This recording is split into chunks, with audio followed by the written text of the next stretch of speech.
Again, the population of East and Southeast Asia is enormous. Whenever we talk about the United States population, we're leaning towards over 325 versus 1.4 billion people, so an extra billion people in just the country of China. Again, places like Southeast Asia, whenever we're talking about Indonesia, we're talking about over 250 million people.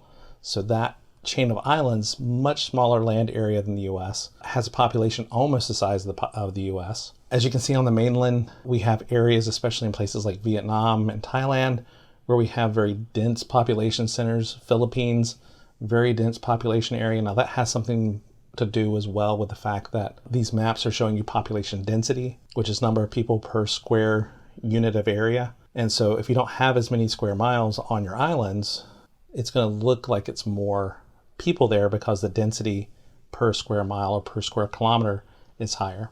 So whenever we are looking at islands, it is skewed a little bit visually. Whenever we look at East Asia, you can really see those dominant areas. So again, 1.4 billion people or so in China, and you can see over 1 billion of those are just in that eastern portion of the country where most of the population lives. Again, over 100 million people in Japan, but a lot of those are in that corridor between Tokyo down to Osaka, that other megalopolis. And whenever we're talking about East and Southeast Asia, all but about 5 of the world's top 20 cities are here. So 3/4 of the world's largest cities are in this region. So yeah, very dense population. And in some areas, we talked about the idea of population control in South Asia. This has been more aggressively sought in places like China.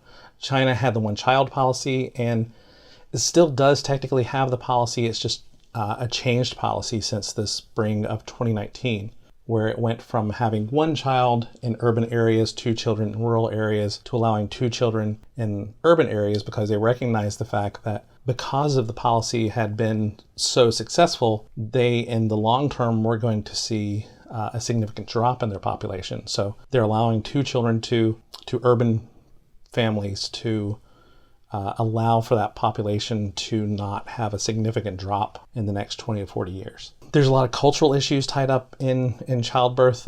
There is a significant focus, and this isn't just in Asia, this is in many portions of the world, on male children over female children.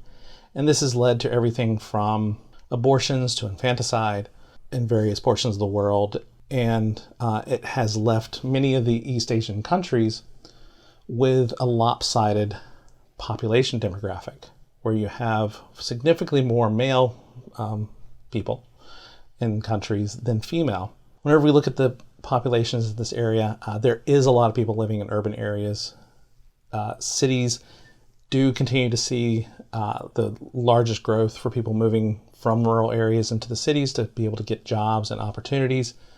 They are, because of the growth of the cities, seeing environmental problems. In China, again, you have to keep coming back to China because of its uniqueness in many ways.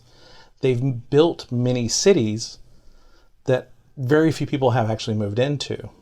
So in an attempt to try to relieve some of the congestion in certain cities, they've built cities, and until there's more opportunities in those cities, people aren't going to move to them.